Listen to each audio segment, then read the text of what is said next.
मातरम, वो वंदे मातरम, वो वंदे मातरम, वो वंदे मातरम। सुजलाम सुफलाम मलयज शिवलाम सच्च श्यामलाम मातरम वंदे। एवरीवन मातरम, वो वंदे मातरम, वो वंदे मातरम, वो वंदे मातरम। हमसे तुमसे मिलकर बना देश सारा, बना देश सारा। धर्म मजहब में यूं ना इसको बांटो, सांझ संस्कृति से बंधा देश सारा, बंधा देश सारा। एक है हम सभी, एक ही राष्ट्र है हमारा। मेरे साथ में बोलेंगे वंदे मातरम, ओ वंदे मातरम, ओ वंदे मातरम, ओ वंदे मातरम।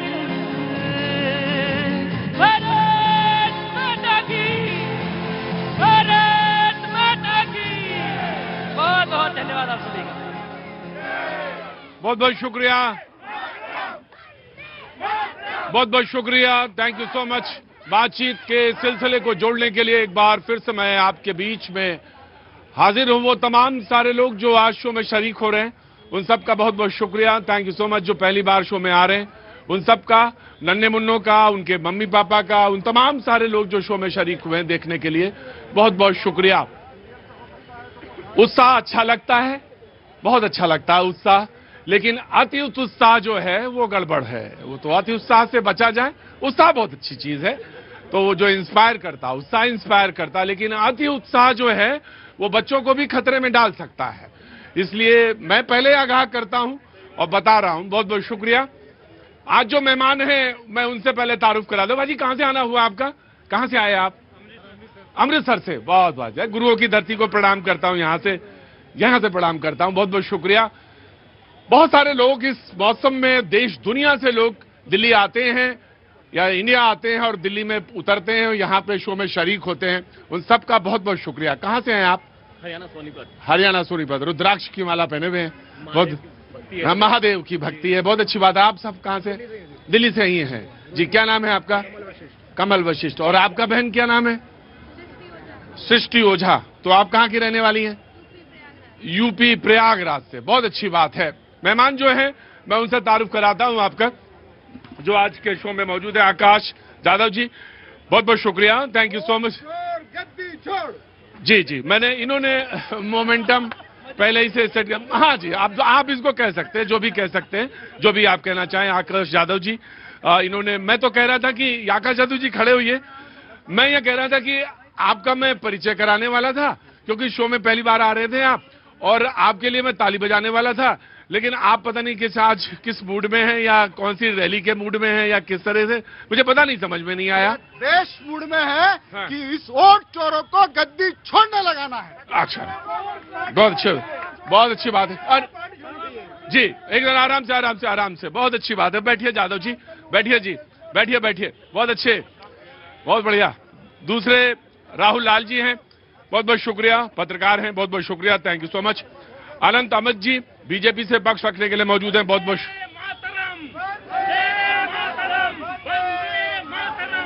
शुक्रिया, थैंक यू सो मच। आपका भी मूड मुझे समझ में आ गया। और हमारे साथ समाजवादी पार्टी के बिन्नू जी मौजूद हैं, बहुत बहुत शुक्रिया, थैंक यू सो मच। और उनके बगल में बैठे हैं उपाध्याय जी, ऑटो वाले, बहुत बहुत शुक्रिया, थैंक यू सो मच। एक इजाजत हो आपकी तो मैं खबर पे आ जाऊं, क्योंकि यादव जी मूड में आ गए हैं पहले ही, कांग्रेस के नेता। तो मैं एक छोटी सी खबर ले लेता हूं जो कल है दिल्ली में, और एक रैली है कांग्रेस की तरफ से। मैं एक छोटा सा एक फोनो ले लेता हूं अपनी, और अरुण सिंह हमारे सहयोगी जो हैं फोन लाइन पे जुड़े हैं, वो खबर बता देंगे। तो अरुण जी अगर फोन लाइन से जुड़ जाए मेरे साथ तो बहुत अच्छा होगा। अरुण जी फोन लाइन पर आए। जी जी बहुत बहुत शुक्रिया Arun ji, thank you so much. मैं ये जानना चाहता हूं कि रामलीला मैदान में कल रैली है, और रैली का क्या कुछ मजमून है और क्या है कुछ, मैं जानना चाहता हूं। उसके बाद खबर को शुरू करूंगा। हालांकि आज खबर तो मैं कुछ और लेना चाह रहा था, लेकिन यादव जी ने मोड़ उधर दिया, तो जब उधर मोड़ दिया तो चलिए ठीक है, मैंने आपको भी याद कर लिया। अरुण जी बड़े लंबे अरसे से कांग्रेस को कवर करते हैं, बड़े प्रमुख और बड़े वरिष्ठ हमारे सहयोगी हैं। उम्र ज्यादा नहीं है, ऐसा ना समझिए कि कोई बूढ़े लोग हैं, बड़े ही युवा, कभी कभी आते हैं शो में। बहुत बहुत शुक्रिया अरुण जी, बोलिए क्या है रैली कल? पहली बात तो प्रतीक जी, ये कांग्रेस पार्टी की अपनी रैली है, अपने दम पर रैली है। तो पहली चुनौती तो है रामलीला मैदान, ऐतिहासिक रामलीला मैदान को कांग्रेस के कार्यकर्ताओं से भर देना। उसको लेकर के काफी संजीदगी से काम हो रहा है, और हर प्रदेश में खुद संगठन महासचिव वेणुगोपाल जाके समीक्षा कर रहे हैं कि ज्यादा से ज्यादा लोग लेके आए। मुद्दा है एसआईआर और वोटर लिस्ट में गड़बड़ी, धांधली, जो राहुल गांधी वोट चोरी का आरोप लगाते हैं कथित तौर पर। वोटर लिस्ट से नाम डिलीट करना, डिलीट उनके जो कांग्रेस के वोटर हैं, और ऐड करना, ऐड उन वोटरों को जो बीजेपी के वोटर हैं उनके मुताबिक। तो शुद्ध मतदाता सूची हो, और साथ ही साथ एसआईआर की जो प्रक्रिया हो रही है आनंद फानन में, जिसमें राहुल गांधी के मुताबिक बीएलओ की मौत वर्क प्रेशर के चलते हो रही है, इन सब मुद्दों को लेकर संसद के अंदर भी उन्होंने संघर्ष किया है, प्रदर्शन किया है, और संसद के बाहर भी 3 प्रेस कॉन्फ्रेंस की है, जिनमें कई सबूत दिए कि एक घर पे 100 वोटर हैं, एक नाम के कई वोटर हैं, एक फोटो कई वोटर कार्ड पर है। इन सब गड़बड़ियों को लेकर, शिकायतों को लेकर के रामलीला मैदान में एक बड़ी रैली कांग्रेस अपने दम पर कर रही है। खास बात है कि इंडिया गठबंधन एक को बात मैं जानना चाहता हूं, आप बड़े लंबे अरसे से कांग्रेस को कवर कर रहे हैं, एक सवाल मैं आपसे पूछ लेता हूं। मैं जानना चाहता हूं आपसे कि जब 45 दिन का समय होता है और बिहार का चुनाव खत्म हो जाता है, उसके बीच का जो अंतराल होता है, एक भी कंप्लेन तब क्यों नहीं रजिस्टर होती है? इस सवाल के बारे में क्या है? देखिए, राहुल गांधी का कहना था कि जब इस मामले को लेकर के 45 दिन के अंदर, उनका ये कहना था कि जो पिटीशन दायर की जाती है उस पर आपत्ति भी कोई लगा सकता है, और आपत्ति खारिज करवाने में और पिटीशन दाखिल होने में और कोर्ट के इंटरवीन करने में 45 दिन से ज्यादा का वक्त लग जाता है। और तब तक चुनाव आयोग जो है न सिर्फ सीसीटीवी फुटेज डिलीट करवा देता है, जबकि हाई कोर्ट ने एक आदेश दिया था चुनाव आयोग को कि आप सीसीटीवी फुटेज को पहले 45 दिन से ज्यादा समय के लिए रखा जाता था, और उसको चुनौती देकर के न सिर्फ सरकार ने बल्कि चुनाव आयोग ने, राहुल गांधी कहना है कि चुनाव आयोग गया सुप्रीम कोर्ट, और उस 45 दिन की समय सीमा को जो खत्म करने की बात हाई कोर्ट ने कही थी, चुनौती देकर के और उसको खत्म करवा दिया। तो यानी चुनाव आयोग नहीं चाहता कि 45 दिन बाद कोई सीसीटीवी फुटेज देनी पड़े।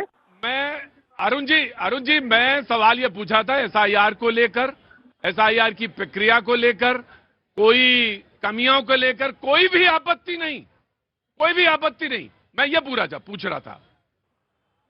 नहीं, कांग्रेस पार्टी ने तो तब भी कहा था, जब आरोप लगे थे, चुनाव आयोग ने भी कहा था कोई आपत्ति नहीं। कांग्रेस पार्टी ने कहा था कि बिहार में ही लाखों आपत्तियां हमने दाखिल की हैं। तो कांग्रेस पार्टी कह रही है कि हम तो आपत्ति लेके जाते हैं, आप हमारी आपत्ति सुनते नहीं। अच्छा ठीक है, बहुत बहुत शुक्रिया। लेकिन खबर को तरफ मैं पढ़ूं तो आपने सुनी लिया, रैली है कल। 2 नाम हैं, एक कटक के एमएलए हैं, एक लंबी चिट्ठी लिखते हैं, वो मौजूदा एमएलए हैं कांग्रेस के, और एक केंद्रीय मंत्री रहे डॉक्टर अश्वनी, वो भी लिखते हैं। कांग्रेस के दोनों लिखते हैं कि आत्ममूल्यांकन की जरूरत है। एसआईआर और चुनावी प्रक्रिया जो सवाल उठाए जा रहे हैं वो नहीं, कांग्रेस को अंदर झांकने की जरूरत है। और वो अंदर झांकना, वो डॉक्टर अश्वनी ने तो किताब लिखी है, और जो कटक के एमएलए हैं मौजूदा, उन्होंने बड़ा लंबा एक खतो किताब लिखा है केंद्र में कांग्रेस को, सेंटर में। और उन्होंने कहा कि क्या वजह है, किन वजहों की वजह से आप आत्मावलोकन नहीं करते हैं, और आप ये कहते हैं कि चुनाव आप एक के बाद हारते जा रही है। मैं नहीं कह रहा हूं, ये दोनों लोग, एक एमएलए है कांग्रेस का और एक डॉक्टर अश्वनी केंद्रीय मंत्री हैं, ये उनका है। ये वो दोनों लोग मैंने इसलिए कोट किया क्योंकि कल रैली होनी है, उससे पहले ये 2 बातें रखनी चाहता था वो मैंने रखी कि आत्मावलोकन करने की जरूरत है, आईना देखने की जरूरत है किसी पार्टी को या नहीं, ये बात वो दोनों लोग कहते हैं। जी, अब मैं आपसे शुरू करता हूं। कांग्रेस के प्रवक्ता आगे आएंगे, बातचीत का सिलसिला शुरू करेंगे। जी, आपने अश्विनी जी का और कटक के एमएलए का नाम लिया, उनका इंडिविजुअल मत हो सकता है। नहीं साहब, नो, देखिए, नो, देखिए मेरी बात सुनिए, मेरी बात सुनिए। यही, चलिए आप पहले बोल लीजिए। कांग्रेस पार्टी ने आत्मालोकन करके स्पेशल इन्वेस्टिगेशन कराया है, तभी राहुल गांधी ने उनके वोटर लिस्ट से, चुनाव आयोग के वोटर लिस्ट से ये धांधली पकड़ी और पूरे देश के सामने रखी है। यही आत्मालोकन, यही इन्वेस्टिगेशन के जरिए पता चला है कि यह सरकार वोट चोरी से बनी है। तो इसमें क्या आत्मालोकन की जरूरत है? ये लोकतंत्र की हत्या है, इस देश के 140 करोड़ लोगों के अधिकार की हत्या है, आर्टिकल 326 के हनन की हत्या है। अच्छा ये बताइए, वो जो 6 आ गए आपके बिहार में, वो चोरी से आए हैं या बिल्कुल एकदम सही प्रक्रिया से आए? बिल्कुल, मैं सवाल जादव जी, वो जो 6 आए, जादव जी भाई ना करिए, मुझे सवाल का जवाब दीजिए। वो जो 6 आए वो चोरी से आए या सही आए? बाकी तो मैं पूछ ही नहीं रहा हूं, कर्नाटक में, हिमाचल पूछ ही नहीं रहा हूं मैं आपसे, वो बाकी सवाल जाने दीजिए आप। मैं ये पूछा चोरी से आए या सही प्रक्रिया से आए? आप फिल्मी दुनिया से आए हैं, फिल्मों में जैसा स्क्रिप्ट लिखा जाता है ना, उस तरीके से भाजपा और ये कॉर्पोरेट लोग, कैपिटलिस्ट लोग इस देश को गुलाम करने के लिए स्क्रिप्ट लिख रहे हैं चुनाव नाम की। ये लोकतंत्र जो है, ये लोकतंत्र की बुनियाद है चुनाव प्रक्रिया, और उसको हाईजैक करके इस देश को गुलाम बनाने की है कैपिटलिस्ट लोगों की। मोदी शाह तो एक खाली माध्यम है। ये ज्ञानेश कुमार मोदी शाह का अश्वमेध घोड़ा बन गया है, और जब जब चुनाव हर सरकार में आता है तो ये घोड़ा दौड़ा देते हैं और लोगों का हनन करते हैं वोटों का। और राइट, मैं फिल्मी दुनिया से नहीं आया, अलबत्ता मेरी बड़ी इच्छा है कि मैं फिल्मी दुनिया में चला जाऊं। मैं फिल्मी दुनिया, जादव जी हंसिएगा नहीं, आपने मेरे 30 साल के, जादव जी आप कांग्रेस से आए हो या ना आए हो, मन हो या ना हो, पर मेरी बात सुन लीजिए। आपने छेड़ा है मुझे, तावा गरम है, पानी डाला है आपने। मेरी कोई इच्छा नहीं थी यहां आने की, मैं फिल्मी दुनिया में ही जाना चाहता था, क्योंकि वहां पे लोग जो कहते हैं वही, जोर से बोलो वरना सबको भगाऊंगा, जो कहते हैं तो मैं फिल्मी दुनिया की सच्चाई में जाना चाहता था और वही रहना चाहता था। लेकिन अब किस्मत बाबूजी जो थी, वो 5 से वाली तो मैं यहीं आ गया, 5 से 10 वाली तो मैं यहीं आ गया। अब जब आ गया तो अब झेलो मुझको, अब आ गया हूं तो झेलो। तुमने कहा कि ये सरकार जो है चोरी से बनी। मैं आपसे पूछना चाहता हूं, ईवीएम से तो चुनाव हुए थे 2004 में, आपकी सरकार आई थी। ईवीएम से चुनाव हुए थे 2009 में, आपकी सरकार आई थी। चोरी से थी या बिल्कुल इस सच्चाई से थी, मैं जानना चाहता हूं। ईवीएम को मैनिपुलेट करने का अलग अलग मोड ऑफ ऑपरेंटी ये डकैत कर रहे हैं। देखो भाई, चोर हुआ, अब डकैत आ गया। मान्यवर, जब आपके सामने इतना सरासर बेबुनियाद बातें कही जा रही है, पीछे में क्या क्या कहा जाएगा ये सारे लोग समझते हैं। वकील साहब हैं आप? जी। नाम क्या हो गया? तो नहीं तो क्या, पहले बताइए नाम। सर नाम डीडी शर्मा। वाह शर्मा जी, अब देखिए, अब जो सामने है वो सामने है। बिहार का मूल निवासी, और बिहार में ही भारत के सारे नाम आते हैं। पूर्व में भी इस मंच से कह चुका हूं, B for Bharat, I for India, H for Hindustan, A for Aryavarta and R for Revakhand. Sir एक मिनट, क्या नाम बताया आपने अपना? डीडी शर्मा। शर्मा जी, वो बिहार की स्पेलिंग मुझे नहीं मालूम थी, बताया, अच्छा किया। बहुत कीमती समय है, मुझे मालूम है।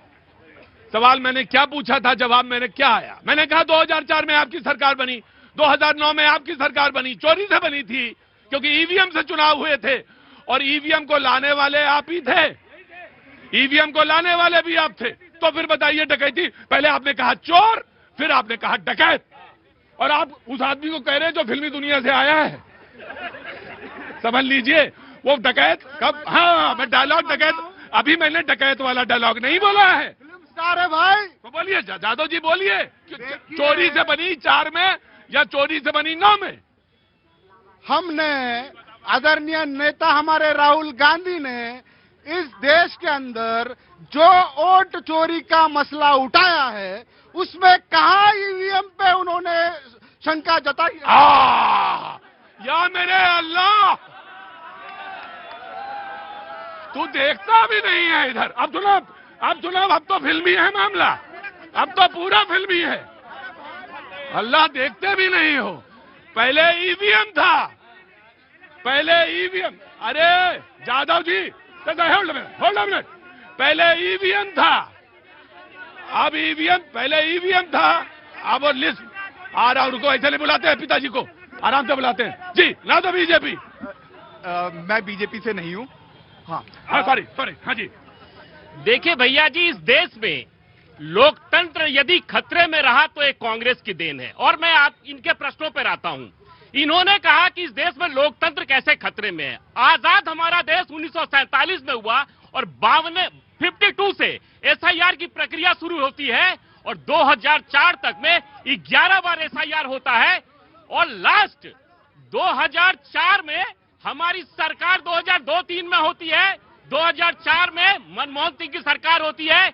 2004 तक कोई भी एसआईआर पे प्रश्न चिन्ह नहीं उठाता है। 2014 से हमारी सरकार है और हमारी सरकार बनने के बाद मित्र, मैं आपको बताना चाहता हूं कि लगभग 3 लोकसभा का चुनाव हमने जीता, 44 विधानसभा का चुनाव हमने जीता और 33 विधानसभा का चुनाव इंडी गठबंधन ने जीता। मैं तो कहता हूं आपसे कहता हूं, आपकी बात नहीं सुनेंगे हम कहा बात आपकी सुने? आप बीजेपी वाले हैं, है क्या? सही बात है। हम आपकी बात नहीं सुनेंगे, आप बीजेपी वाले हैं और ये है कांग्रेस। तो कांग्रेस वाले को कांग्रेस की ही बात सुननी चाहिए। और मैंने आज का जो शुरुआत की थी वो डॉक्टर अश्विनी कुमार की किताब से की थी। और डॉक्टर अश्विनी कुमार को आप हंसते मुंह टेढ़ा ना करिए, बिल्कुल भी। मैं फिल्मी हूं पूरा, और फिल्मी हूं तो फिल्मी देख के बताऊंगा आज। बिल्कुल जरा सा भी इंच भर भी आपके चेहरे पे शिकन आई तो मैं फिल्मी अंदाज में बात करूंगा। मैं शिकन नहीं है, बहुत अच्छी बात है। मैं आपसे जानना चाहता हूं कि जो आप सिपाही हैं, बहुत अच्छी बात है। मैंने तो आपकी खबर से ही शुरू किया। मैं ये जानना चाहता हूं जो डॉक्टर अश्विनी कुमार कह रहे हैं, जो कटक का एमएलए कह रहा है कांग्रेस का, वो झूठ बोल रहा है क्या? मेरे मित्र का जवाब दे देता हूं। ना ये मित्र यहाँ ये कांग्रेस बीजेपी, यहाँ खड़े हो जाइए, यहाँ ये बीच में। अब आप बोलिए। ये उनका व्यक्तिगत मत हो सकता है। अच्छा। देखिए, कांग्रेस पार्टी करोड़ों लोगों से बनी है। हमारे करोड़ों हमारे मेंबर्स है, कई विधायक रहे, कई मंत्री रहे, हमने इतने दिन सत्ता भोगी है। हर आदमी अपने अपने परिस्थिति से जाता है। और जो तिरुवनंतपुरम के एमपी कह रहे हैं वो भी गलत बोल रहे हैं। अरे भाई, जो फिर अभी जो बीजेपी के जो लोग आरोप कर रहे हैं मोदी जी पे, सुब्रमण्यम स्वामी, वो क्या कर रहे हैं? उसके ऊपर सवाल उठाइए। सुब्रमण्यम स्वामी के सवालों पे आप प्रश्न खड़ा क्यों नहीं करते? अरे सुब्रमण्यम स्वामी ने अमेरिका का पूरा कच्चा चिट्ठा मोदी जी का खोल के रख दिया। लाइए जनता के सामने। बोलिए। देखिए, ये इनको क्या है ना, कांग्रेस बार बार गोल पोस्ट चेंज करने का काम करती है। कांग्रेस के पास चूंकि उपाय नहीं है। माननीय गृह मंत्री जी ने लोकसभा में माननीय राहुल गांधी जी के एक एक प्रश्नों का जवाब दिया और जब सोनिया गांधी पर चर्चा हुई, राजीव गांधी पर चर्चा हुई, इंदिरा गांधी पर चर्चा हुई तो कांग्रेस को कोई दिक्कत नहीं था। लेकिन जब माननीय गृह मंत्री जी ने घुसपैठियों पे जवाब देना शुरू किया तो कांग्रेस के युवराज बाइकाट करके चले गए, क्योंकि उनको सिर्फ धांधली करके चुनाव जीतना है। लेकिन देखिए, आपने फिल्मी सवाल का फिल्मी जवाब नहीं दिया। आपको ये कहना कि अभी देखिए साहब, मेरा हुआ चढ़ता हुआ सूरज है, अभी हम चुनाव जीत रहे हैं, तो हमको उतना ज्यादा जरूरत नहीं जितना आपको जरूरत है इंट्रोस्पेक्ट की। तो आप सोचिए कि आपको करने के क्या, आपके बहुत सारे हितैषी हैं यहाँ पे, बहुत सारे हितैषी, और वो चाहते हैं कि आप प्रबल रूप से प्रबल नजर आए और आप निश्चित तौर से नजर आ सकते हैं, लेकिन आप सुनने के मादा रखें। जी, समाजवादी पार्टी, मैं आता हूं। आप 2 चीज बड़ी देर से कह रहे हैं। हाँ जी। कि क्या किसी ने कोई शिकायत चुनाव आयोग से किया, नहीं किया। आपने एक चीज और कहा कि अश्विनी कुमार ने ये कहा, वो कहा। एक चीज कहा नहीं, वो जो पढ़ के आया करो। आप भी पढ़ लिया कि जे मोती सिंह ने क्या कहा था भारतीय जनता पार्टी के बारे में, उस पर भी तो डिस्कस कर। मोती सिंह जो उत्तर प्रदेश के मंत्री थे, उन्होंने तो कहा था, खुलेआम कहा था कि भारतीय जनता पार्टी में जितनी भ्रष्टाचार है, हमारे पूरे करियर में इतनी भ्रष्टाचार कभी नहीं रहा। उस पर तो आप नहीं चर्चा करेंगे। मेरे भैया, मैं चर्चा के लिए ये भी तैयार। सुनो मेरी बात, सुनो मेरी समाज। अरे भाई, सुब्रमण्यम स्वामी की भी बात कर लूंगा। मैंने कहा कि जरूरत सबसे ज्यादा इनको है, जरूरत तुमको भी है। मैं चाचा की भी बात कर सकता हूँ और भतीजे की भी बात करूंगा, लेकिन तुम अनकंफर्टेबल हो जाओ। भागिए नहीं, प्रश्न वो भागे। जैसे आप अभी चर्चा कर रहे थे सुनील कुमार की, वैसे ही चर्चा कीजिए आप मोती सिंह की। वैसे मैं मोती का, स्वामी की भी चर्चा, मोती जी की भी और स्वामी जी की, दोनों की करूंगा, लेकिन तुमसे भी चर्चा करूंगा मैं। हमारे उस पर भी चर्चा कीजिए ना। हमने बराबर जब जब नाम काटे गए हैं, हमने बाकायदे एफिडेविट दिया है, बाकायदे प्रेस में आकर के बताया है किस पर संज्ञान चुनाव आयोग ने दिया। इस पर चर्चा नहीं करेंगे। आप आएंगे एक जुमला लेकर के, जैसे अमित शाह जी कह देते हैं कि जुमले और उसके बाद कह के चले, लेकिन हमने जो किया है सबके सामने दिया। 18,000 एफिडेविट दिया है, कोई संज्ञान नहीं। देखो मेरे भैया, तुमको अगर अच्छा ना लगता हो तो तुम कल से ना आना डिबेट में मेरी। चलो मेरी उधर वहाँ खड़ा, नहीं वहाँ यहाँ खड़ो। अगर तुम्हें लगता है कि मेरे जुमले हैं और तुम्हें अनकंफर्टेबल लगता है तो तुम नहीं तुम ना आना। तुम्हें मेरी बात सुनो, मेरी बात। अगर तुम्हें लगता है ये डिबेट जुमले की है तो नहीं तो फिर कान पकड़ के माफी मांगो। उस पर भी चर्चा, कान पकड़ के माफी मांगो और ना वहां जाओ। ये चर्चा की बात कर रहे हैं। आप ही के पार्टी के नेता चाचा जी ने कहा था। चाचा जी पे बात नहीं हो रही है, भगा दूंगा अभी। ये मैं कर सकता हूँ, तुम नहीं कहोगे। प्रतीक जी, यहाँ कोई आश्चर्य नहीं है कि इनने आपको फिल्मी दुनिया का व्यक्ति कहा। कांग्रेस पार्टी मित्र हैं, कह दिया इन्होंने। मित्र है। मेरी इच्छा है यार, आप पिक्चर में। ऐसा है, कांग्रेस पार्टी ने कभी भी लोकतंत्र का सम्मान नहीं किया। इन्हें पता होना चाहिए कि प्रेस चौथा स्तंभ है लोकतंत्र का, और उसे अगर फिल्मी दुनिया ये कहते हैं तो मैं कहूंगा कि ये काल्पनिक दुनिया से यहाँ पे आकर खड़े हुए। भाई एक चीज मैं बता दूं, ऐसा नहीं है कि मीडिया की दुनिया में सारा कुछ अच्छा ही अच्छा है और सारे पत्रकार बहुत ही अच्छे हैं, सब दूध के धुले हैं। ये बिल्कुल सही नहीं है, जैसे कि आपकी भी तरफ से। देखो, मैं बोलता सही हूँ तो दोनों तरफ बातें हो सकती। मैं भी बिल्कुल दूध का धुला नहीं हो सकता हूँ। ये आपका बड़प्पन है, आप ये कह रहे हैं, लेकिन ये किसी को अधिकार नहीं मिलता कि किसी भी व्यक्ति को फिल्मी दुनिया का कह दे। ये तो अलग विषय है। मेरे लिए तो सौभाग्य की बात थी, नहीं जा पाया। मुझे आज भी बड़ी टीस होती है, बड़ी टीस होती है मुझे। हाँ, मैं यही कह रहा हूँ कि आपको मेरी टीस की जितना चिंता है उतनी अपनी भी टीस की पता कर लो। इस देश के लोकतंत्र की चिंता है। कांग्रेस पार्टी की स्थिति आज यह है कि परीक्षा में विषय कोई भी हो, उत्तर एक ही लिखकर आना है। इन्हें यह कहना है कि वोट चोरी हो गए, ईवीएम खराब है, इन्हें कुछ पता नहीं है। लोकतंत्र की मार इन्हें जनता से पड़ रही है, फिर भी इनको समझ में नहीं आ रहा। इन्हें डिबेट में आकर सिर्फ यह कहना है कि चोरी हो रही है, यह भ्रम फैलाने का काम कर रहे हैं। जहां तक प्रश्न है कि जो सरकार जो काम कर रही है लोकतंत्र में, पार्लियामेंट में, या विदेश जाएंगे 19 तारीख को, यह भी खबर आ रही है ना, ये कैसा लोकतंत्र का सम्मान है। ये विदेश यात्रा करेंगे, विदेश जाएंगे और वहां पर जाकर देश का नाक कटवाने का काम करेंगे। तो मेरा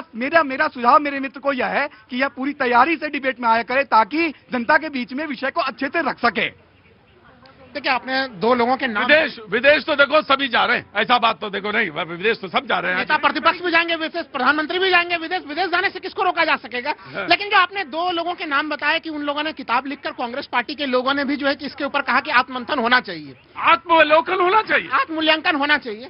हमें लग रहा है कि कांग्रेस पार्टी ने बड़े सावधानी से आत्ममूल्यांकन, आत्ममंथन, तमाम तरह की चीजें की, तभी भारत जोड़ो यात्रा जैसी 4000 किलोमीटर की लंबी पद यात्रा कर। मैं आपसे सवाल पूछता हूँ, 4000 किलोमीटर लंबी यात्रा थी तो रिजल्ट 6 क्यों आया? सीटें आई 6 और किलोमीटर चले 4000। देखिए, चुनाव परिणाम में तो जीत और हार होती रहती है। मैं तो यहाँ वकील साहब, मैं आप ही को दूंगा। सवाल ये है कि एक्चुअली में मसला कहां है, उस मसले को समझे बगैर बाबू नहीं काम बनेगा। मसला आप जब तक जनता की नब्ज में हाथ नहीं रखेंगे, आप कहीं ना कहीं भटक जाएंगे।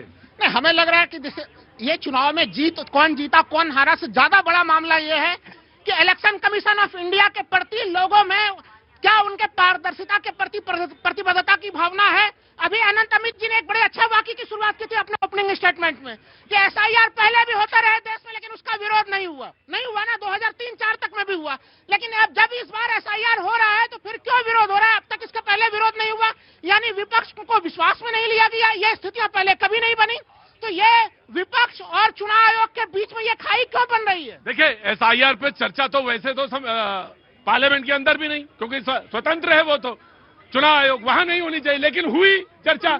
सवाल ये है कि बात वही मैं कह रहा हूं बार बार, और आपके एक दो लोग नहीं, कई लोगों के नाम है उसमें, तो वो कह रहे हैं बार बार की एसआईआर की जो समस्या आप बार बार गिना रहे हो, बात एसआईआर की नहीं है, कई मुद्दों की भी हो सकती है। मैं लीडरशिप इज योर, आप भी तय करेंगे, लेकिन बात मुद्दों की भी कहीं हो सकती है, उससे उसको लेकर भटकाव हो सकता है। मैं एक लाइन में कह रहा हूं, अभी भी आरोप लगाया गया कि भाई माननीय गृह मंत्री जी ने 1.5 घंटे का भाषण दिया, 1.25 घंटे के भाषण तक कांग्रेस और तमाम विपक्ष के लोग मौजूद थे, लेकिन अब नया चीज कहा जा रहा है कि घुसपैठिया का नाम आते ही वॉकआउट कर दिया। अरे भाई, बिहार में एसआईआर हो गया, कितने घुसपैठिया बिहार में एसआईआर में पकड़े आपने? मैं अभी आपको बंगाल का देता हूं। राहुल जी, ये बताइए कि 90 मिनट माननीय गृह मंत्री जी ने भाषण दिया, लगभग 67 सांसदों ने, पूरे पक्ष और विपक्ष के लोगों ने चुनाव सुधार की प्रक्रिया पे चर्चा में शामिल हुए। ये बताइए भैया जी कि कांग्रेस या इंडी गठबंधन का एक भी सांसद चुनाव सुधार प्रक्रिया पे कोई सुझाव दिया? एक भी सुझाव नहीं है, एक भी सुझाव नहीं है। यह दर्शाता है कि कहीं ना कहीं इंडी गठबंधन के मानसिकता में जो है वो वोट चोरी नहीं है, हिंदुस्तान की जनता को भ्रमित करने का मानसिकता है, क्योंकि ये लगातार वोट चुनाव हारते हुए आ रहे हैं। नहीं, डिबेटों में बड़ी गंभीर सुझाव आए, आप सोच के देखिए ना। अजय माकन जी का सुझाव, हम लोग तो देखिए कब से राजनीति विज्ञान में ये चीज सुनते रहते हैं कि क्या सत्ता पक्ष विपक्ष, एक जमाने में तो ये भी चर्चा होती थी कि स्टेट फंडिंग होना चाहिए विपक्ष के लोगों के लिए, तो उस जगह पे उन्होंने चर्चा की, उस जगह पे कि सत्ता पक्ष और विपक्ष के बीच में संसाधनों के आवंटन में कितनी बड़ी गंभीर संकट की स्थिति, उन्होंने उदाहरण भी रखे कि पहले सत्ता पक्ष को 60% संसाधन मिलते थे, विपक्ष को 40%। आज वो दूरी किस तरह से जो है तो उसमें खाई बढ़ गई है, तो ये तमाम उन मामलों को कैसे दूर किया जाए उससे संबंधित सुझाव भी रखे गए। प्रतीक जी, यहाँ पर समस्या ईवीएम नहीं है, यहाँ पे समस्या एसआईआर नहीं है, समस्या यह है कि हम जीते कैसे। इनकी समस्या एकमात्र यही है, ये बेचैन है कि किस प्रकार से हम सत्ता में आए। वो सर फोड़ ले, उन्हें अगर कोई कह दे कि पत्थर का चूरन बना के खा लेंगे तो जीत जाएंगे, तो वो भी काम कर लेंगे। ये इस स्थिति में आज पहुंच गए। जी, समाजवादी पार्टी, जहाँ बोलो भैया जी। भैया जी, जब इतनी सुधार की बातें हो रही है तो मैं भी उत्तर प्रदेश से आता हूँ। उत्तर प्रदेश में ग्राम प्रधान का चुनाव होने वाला है, तो जब एमपी एमएलए का चुनाव ईवीएम से हो सकता है, तो फिर ग्राम प्रधान का चुनाव जो है ईवीएम से क्यों नहीं हो सकता? क्योंकि ग्राम प्रधान वाले चुनाव में भी धांधलीगर्दी होती है। तो ग्राम प्रधान का चुनाव कैसे होता है? सर, बैलेट पेपर से होता है। अरे तो पूरी दुनिया जो है बैलेट पेपर के लिए कह रही है, समाजवादी वाले बैलेट पेपर से कह रहे हैं। तो आप इनसे पूछिए किसी से आए, बैलगाड़ी से आए कि रेलगाड़ी से आए कि हवाई जहाज से? ये तो बैलगाड़ी से नहीं आए हैं, तो फिर क्यों साइकिल से? फिर क्यों बैलेट की बात कर रहे हैं? दुनिया 4-5 ये कह रहे हैं बैलेट से नहीं होना चाहिए, ये होना चाहिए ईवीएम से। आज बैलेट से पंचायत चुनाव हो रहे हैं, तो जब जनता को विश्वास नहीं है तो सारे चुनाव बैलेट नहीं, ये जनता ही तो है। ये कौन प्रधानमंत्री लग रहे हैं? कहाँ के प्रधानमंत्री हो? नहीं, जनता नहीं हो, तुम प्रधानमंत्री जैसे लग रहे हो। जनता तो ये भी है, जनता तो ये भी है भारत। तुम सारे लोग जनता नहीं हो, तुम दिमाग में बना क्या हो? जी रुको, तुम्हारा कहना है कि मैं आ रहा हूं, of course I will come to you. तुम्हारा कहना है कि बैलेट पेपर से नहीं होना चाहिए, ग्राम प्रधान का चुनाव बैलेट पेपर से नहीं होना चाहिए। इनका कहना है कि ईवीएम से होना चाहिए। समाजवादी पार्टी कहती है कि नहीं, ईवीएम से चाहे हम जीते हों, लेकिन हम ईवीएम से नहीं, हमारा बैलेट पेपर से होना चाहिए। मैं आपको बताऊंगा, मैं 2 मिनट रुकिए, बता। हाँ जी जी फैज भाई। बिस्मिल्लाहिर्रहमानिर्रहीम। भारत माता की वंदे मातरम, वंदे मातरम। चाहे जिंदा रहे चाहे मर जाएं, हम गाएंगे हम वंदे मातरम। आदरणीय गरमा देते हो यार गुरु, तुम माहौल है। ठंडा वाला तुम हमसे ज्यादा बड़े बब्बई वाले फिल्मी वाले हो, मैं छोटा ही वाला हूँ अभी। मेरे आदरणीय प्रतीक भैया, आपका लुक, आपकी आवाज, आपका ड्रेसिंग सेंस देखकर मैं कह सकता हूं, हमको मिटा सके वो जमाने में दम नहीं, और बाखुदा प्रतीक भैया अमिताभ बच्चन से कम नहीं। अरे ये ना कहो, बड़ी फिल्म इंडस्ट्री में जाइए। और आज मैं अपने कांग्रेसी भाई को प्रणाम करना चाहूंगा। मुझे अपने स्कूल कॉलेज समय का क्रिकेट का मैच याद दिला दिया, जब अंपायर अपोजिट टीम को एलबीडब्ल्यू दे देता था तो हम कहते थे डिसीजन, व्हाट अ जजमेंट, और जब अपनी टीम को को, तो कहते थे एम्पायर गड्ढा है, एम्पायर गड्ढा है, यानी पक्षपाती है। कहने का मतलब यह है कि जब तक चुनाव जीतते रहे तो ईवीएम ठीक थी और चुनाव हारने लगे तो ईवीएम गड़बड़ हो गई। तो अपने गिरेबान में झांक कर देखने की जरूरत है। और मैं एक बात बताना चाहता हूं और फिर से बताना चाहता हूं और बड़ी गंभीरता से कहना चाहता हूं, चुनाव जीतना है तो अपने देश की जनता के बीच आधार बनाइएगा। जब रोहिंग्या पर चर्चा होती है तो आप सदन छोड़कर चले जाते हैं और अफसोस, एक न्यायाधीश मंदिर में दीपक जलाने की बात करता है तो उसके खिलाफ इंपीचमेंट लाने के लिए अखिलेश यादव, राहुल गांधी, प्रियंका गांधी खड़े हो जाते हैं। मैं कहना चाहूंगा कि जब नाश मनुष्य पर छाता है पहले विवेक मर जाता है। आपको अपने सलाहकार बदलने की जरूरत। Are you out of mind? Sorry Akhilesh भाई, मेरे राहुल भैया, मेरी प्रियंका दीदी, कहां दिमाग है? अपने सलाहकार बदलो, अपने भाषण लिखने वाले बदलो और देश की जनता का, भारत भारतीयता का सम्मान करो। ठीक है, taken your point, taken your. तुम रुक जाओ आज। नहीं, अरे रुक जाओ आज। अरे मैं बोलूंगा ऐसा थोड़ी ना पेट खराब हो जाएगा तुम्हारा। बोलूंगा जरूर। जनता बहुत देर से इंतजार करे। कहाँ से आना हुआ सर आपका? सर लखनऊ से। क्या नाम है आपका? देवर्षि पांडे। देवऋषि पांडे जी, क्या काम करते हैं sir? Sir I work in MNC. बहुत बहुत बढ़िया। बोलिए सर, आप खुले। सर राहुल गांधी जी की वो हालत है जो स्कूल में एग्जाम से पहले बच्चे से पूछा जाता है, हाँ बेटा सब तैयार है, तो बच्चा बोलता है हाँ पापा कल एटम बम फोड़ दूंगा, और जब पेपर लिखने रहता है तो क्वेश्चन ही छाप के आ जाता है पेपर पे। वही वाली हालत है सर, कुछ नहीं पता क्या करना है, बोलना है और वॉक ऑफ कर जाना है पार्लियामेंट से। सर वो तो कह रहे थे, उन्होंने पूछा गया तो उन्होंने कहा कि कैसा रहा, तो उन्होंने कहा कि मैंने तो धज्जियां उड़ा दी। भाई साहब नौकरी करते हो, महंगाई क्या दाल आटे का भाव है पता है? स्किल्ड हूँ, बहुत अच्छा कमा रहा हूँ, शायद राहुल गांधी से अच्छा ही कमा रहा हूँ।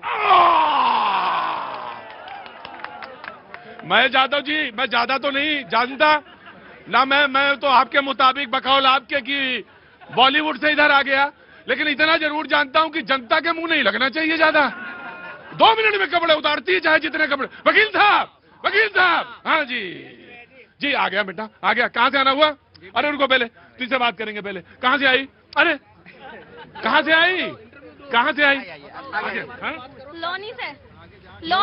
लोनी से। बहुत बहुत स्वागत है, बहुत बहुत शुक्रिया। क्या नाम है? साइस्ता। बहुत बहुत स्वागत है। और तुमने क्या लिया आज? गाड़ी लिया है। गाड़ी ली है। अरे बहुत बहुत शुभकामनाएं, बहुत बहुत शुभकामनाएं बच्चे। हाँ जी, हाँ। नहीं महंगाई, बात महंगाई की नहीं है सर।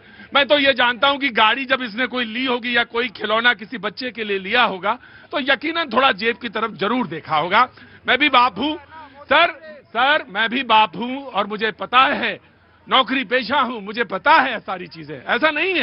ऐसा चीज नहीं है कि बहुत कुछ करने की जरूरत नहीं इस देश में, बहुत कुछ करने की जरूरत है इस देश में। जी, सहयोग सारे लोग मिलकर तभी होगा। जी मैं बोल रहा हूँ कि मैं अभी एआई पे काम करता हूँ एमएनसी में, गुड़गांव में। जी सभी एसआईआर के लिए बात कर रहे हैं। जी सर। सो अभी जो एआई इतना एडवांस हो गया है कि अगर एक भी गलती पाया जाता है हमारे, जी सर, तो हमारे पास डेटाबेस में सबका आधार और कहाँ से कौन वोट कर रहा है वो पता है। बिल्कुल। तो राहुल गांधी जी ऐसा क्यों नहीं करते कि आधार का डाटा वो लेकर पता कर ले किसका नाम गलत जोड़ा हुआ है। जैसे मेरा नाम अगर दिल्ली में वोट कर दूं, मेरा नाम बिहार में है, तो मैं 1 मिनट में पकड़ा जाऊंगा। मतलब एक क्वेरी चलाएंगे, एआई के जमाने में एक क्वेरी चलाएंगे, आपको पता चलेगा आप कहाँ के रहने वाले, आपका क्या सोच है। तो उस पर टेक्नोलॉजी के टर्म में क्यों नहीं बात करते हैं कि लेके आते हैं, फोटो लेके आते हैं कि इसका इस मॉडल का 18 फोटो आया, इसका इतना आया। अरे वोट में बात कीजिए कितना vote. Taking your point. Sir क्या नाम है आपका? आलोक रंजन नाम है। आलोक रंजन जी। जी जनाब, कहाँ से हैं आप? हम बिहार मुजफ्फरपुर से। बिहार मुजफ्फरपुर से। जी बहुत बहुत स्वागत है। आपका नाम है? प्रिंस कुमार। आ रहा हूँ। ऑटो वाले इतना मुंह उतार के ना खड़े रहो कि जैसा लग गया कि कहीं को कुछ वो हो गया, गमी हो गई। अरे आज नहीं बोलोगे तो पेट नहीं खराब होगा। जी बोलिए। मेरा ये कहना है कि माननीय वायनाड सांसद प्रियंका गांधी जी कह रही थी कि मैं हारती रहूंगी लेकिन लड़ती रहूंगी, लेकिन मेरा ये कहना है कि आपके 30% लोग सपोर्टर हैं अभी विदेश में, उनके लिए आप क्या करेंगे? अभी हारने के बाद वो लोग कहाँ जाएंगे? अभी उनको अगर कोई इलाज का जरूरत हो एम्स में, उनका पर्ची कैसे बनेगा एम्स में इलाज? इस पर आप बात क्यों नहीं कर रहे हैं? कि देखिए मैं इसमें मैं माफी चाहूंगा। देखिए वो एक, हाँ बिल्कुल, देखिए वो साहब वो काम सिस्टम का है, वो काम से ऑफकोर्स सांसद की रिस्पॉन्सिबिलिटी कुछ होती है, लेकिन वो काम सिस्टम का भी है। वो सिस्टम को इस तरह से वर्क करना चाहिए कि किसी को किसी की जरूरत ना पड़े, सिफारिश की जरूरत ना पड़े।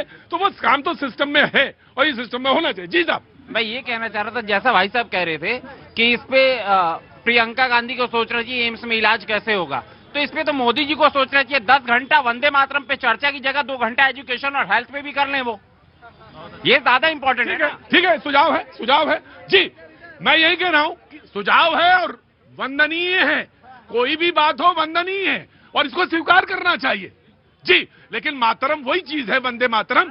सर मेरी बात सुनिए, आपको कोई फर्क पड़ता हो या ना पड़ता हो, मुझे कोई नहीं पड़ता है ना, तो बस मैं इस पर बहस नहीं करूंगा क्योंकि ऑलरेडी वहां हो चुकी है जी। मोदी जी को चिंता है हेल्थ की, इसीलिए आयुष्मान कार्ड जनता को दे दिया है 5 लाख का। मोदी जी को फिक्र है भारत की, इसीलिए भारत की महिलाओं को घर घर शौचालय दिया है। मोदी जी को चिंता है भारत की, इसीलिए भारत की महिलाओं को घर घर सिलेंडर दिया है। मोदी जी को चिंता है गरीब मजदूरों के, इसीलिए उन्होंने जनधन योजना के तहत 55 करोड़ लोगों को लोन दिया है। मैं ये कहना चाहता हूँ, जो भारत की जनता के लिए काम करेगा, जो भारत की जनता के अंदर विश्वास पैदा करेगा, वही भारत में चुनाव जीत सकेगा। आप बहुत सारे लोग कह सकते हैं कि ये ऑटो चलाते हैं या क्या बोलेंगे, लेकिन जो आखिरी सेंटेंस बोला इन्होंने ना, विश्वास पैदा किया है, यही मंत्र है। इसको पकड़ लोगे, इसको पकड़ लिया तो वैतरणी पार है। ये विश्वास ही मेन चीज है जी। आप संसद में फिलिस्तीन का झोला लेकर के चले जाते हो, लेकिन भारत का मुद्दा नहीं उठाते हो, ये भी जनता देखती है। आप पाकिस्तान जो बोलता है वही भाषा आप बोलते हो, ये भी जनता के अंदर जाता है कि ये मेरे देश का और मेरा भला कैसे करेगा जब मेरे पड़ोसी के साथ खड़ा हो जाता है। इसलिए मैं कहना चाहता हूँ राहुल गांधी जी को, अब जॉर्ज सरोज को अपना क्लास टीचर मत बनाइए, अपना क्लास टीचर किसी हिंदुस्तानी को बनाइए। I love you, I love you, I love you, I love you जी। जनाब अली, हाँ जी जी। प्रतीक जी, लोकतंत्र की अगर हम बात करें तो वॉकआउट करने का अधिकार किसने दिया है? आप वेतन पाते हैं, लोकसभा में जाने के लिए आप वेतन पाते हैं, वहां पे जाने के लिए हर खर्च पाते हैं, अलाउंसेस मिलते हैं आपको, और अब जब चर्चा का समय होता है, चर्चा के समय देखिए सर, वो अभी पोल्यूशन पे बात पे होगी और बहुत इंपॉर्टेंट बात होगी, हम लोग सारे लोगों की नजर होगी। एक यंग जंजी हो, अनुष्का झा। नहीं मैं जंजी वाले में हूँ। अच्छा चलो तुम बोलो, ये चक्कर में ना पड़ो। मेरा कहना यह है कि politics is all about choosing bad from worst, और ये जो 4 लोग वीडियो देख लेते हैं, आई एम फ्रॉम पटना, और ये जो 4 लोग वीडियो देख लेते हैं कि बिहार ऐसा है, बिहार ऐसा है, कुछ ऐसा नहीं है। मेरा पटना ये दिल्ली से कम नहीं है। आई केम फर्स्ट टू दिल्ली, मेरी बहन का नेशनल पेंटिंग लेवल में सिलेक्शन हुआ है, तो हम लोग दिल्ली आए हैं और यहाँ पे कुछ भी खास नहीं लगा। जो पटना में वो वहाँ यहाँ पे भी है। और मैं तुम्हारे जज्बे को सलाम करता हूँ, और ऑफ कोर्स बिल्कुल तुम्हारे पास जो है, जो ब्रेन है वो किसी के पास नहीं है, इसमें तो दो राय नहीं जी। हाँ जी, कहाँ से हो? मधुबनी बिहार से हूँ। बोलो, मधुबनी बिहार बोलो। विपक्ष का सबसे बड़ा हारने का कारण है, अरे अंदर आओ, तुम तो सबसे ज्यादा इंपॉर्टेंट आदमी हो यहाँ। कहाँ थे तुमको हम सीधे भेजेंगे। क्या नाम है? सुशील झा। सुशील झा। अच्छा, बिहार से, मधुबनी से, बोलो। बीजेपी कांग्रेस का या विपक्ष का कोई भी पार्टी का हारने का सबसे बड़ा कारण है कि वो अपना 2 वोट के चक्कर में 10 वोट नुकसान करा लेता है। 2 वोट के चक्कर में 10 वोट का नुकसान करा लेता है।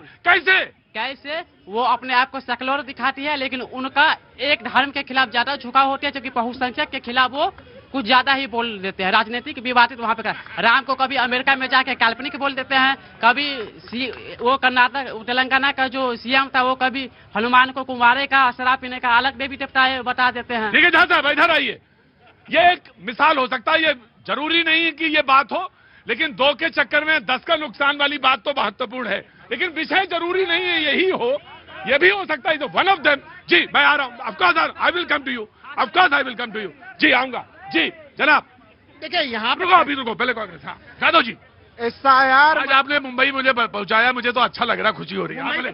SIR मतलब सीरियल किलर, वो कैसा है सुनना है? पहले चोर, फिर डकैत, अब सीरियल किलर आ गया है। गजब है जादा साहब, ये no don't say like this, don't say like this, this is not good, this is not good, this is not good. आप इंस्टीट्यूशंस को गाली देंगे तो आप यकीन मानिए इंस्टीट्यूशन को गाली देंगे, ये अच्छी बात नहीं। आप SIR को कह रहे हैं कि सीरियल किलर, आप पहले बोले थे डकैत। तुम क्या देख रहे हो, बताओ ना इनको। अरे तुम मेरी तरफ क्या देख रहे हो, इनको बताओ। ये सब भाजपा के स्टार। देखिए सर, एक फिल्म आई थी सर, उसमें गाना ना sir sir I love you, ये सर इस देश की जरूरत थी और देश की जनता ने ये तय किया कि सर के माध्यम से ही चुनाव प्रक्रिया का शुद्धिकरण हो सकता है, जो कि हो रहा है। Now you please complete. No, जिस दिन वोट चोरी राहुल गांधी ने पकड़ी, उसको कवर करने के लिए सर का दुरुपयोग इन्होंने किया और उसी सर का माध्यम से इस देश के लोकतंत्र में लोग, जो हमारे गरीब, मजदूर, किसान, दलित, पिछड़ा, आदिवासी है, उसका वोट काटा जा रहा है, उसका अधिकार काटा जा रहा है। चोरी इंदिरा गांधी जी ने की